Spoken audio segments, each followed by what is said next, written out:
about the seabirds washing up dead in alarming numbers on the coast of California? If you haven't, let me explain, but hold on because I'm going to go kind of fast. Although experts have been investigating bird flu, oil contamination, harmful algal blooms, and other isolated incidences, it seems that the strongest theory for why these birds are washing up is tied to a marine heat wave off the coast of California called the blob. It's a mysterious mass of warmer water that first developed off the coast of Alaska in 2013, and at the time it was massive, over 1,000 miles wide and 300 feet deep, and by its peak it had split into three distinct patches that together stretched from Alaska all the way to Mexico, and now the blob is back. So how does a marine heat wave cause thousands of birds to wash up dead?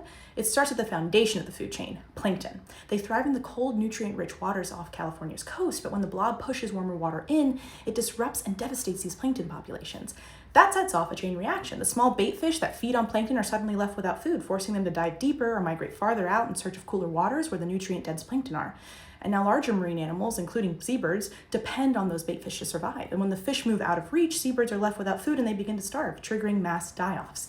Now, while die-offs aren't unheard of, something has shifted since the blob appeared in 2013. These die-offs are now covering greater distances, they're lasting longer, they're pulling in more and more species than ever before, and this isn't the first time the blob has triggered a mass mortality event. After it was first discovered in 2013, it rapidly expanded south, and over the next 2 years as it spread, it fueled long-lasting and widespread toxic algal blooms and decimated plankton and baitfish populations. The heat wave was prolonged by El Nino, and ultimately it drove the largest wildlife mortality event in modern history. Over 4 million seabirds, mostly common murres, starved to death. 10 billion snow crabs died of starvation in the Bering Sea, while Chinook salmon populations in Washington and Oregon collapsed. Dead sea otters and fin whales washed up along the Alaskan coast, while thousands of sea lions washed up along California shorelines. And by the end of 2015, much of the Pacific fishing industry has been shut down, and that's just the beginning of the list.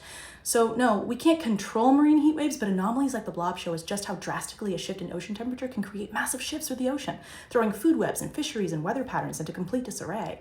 Now, according to scientists, another thing that has likely contributed to the higher number of deceased seabirds this year could be linked to the fact that last year was a great reproductive year for these seabirds. And an increase in reproduction is often followed by a lot of juvenile deaths. In their first year, these juveniles are competing with a larger than normal group, and because young birds are not as experienced in catching prey, if the food that usually is available to them becomes hard to reach or disappears, it's much less likely that they survive. This is why a lot of the sick or starving seabirds that have washed up in the last few months have been young ones.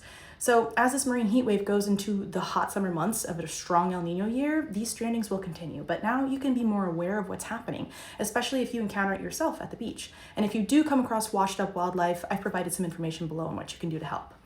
Thank you for caring about your wildlife.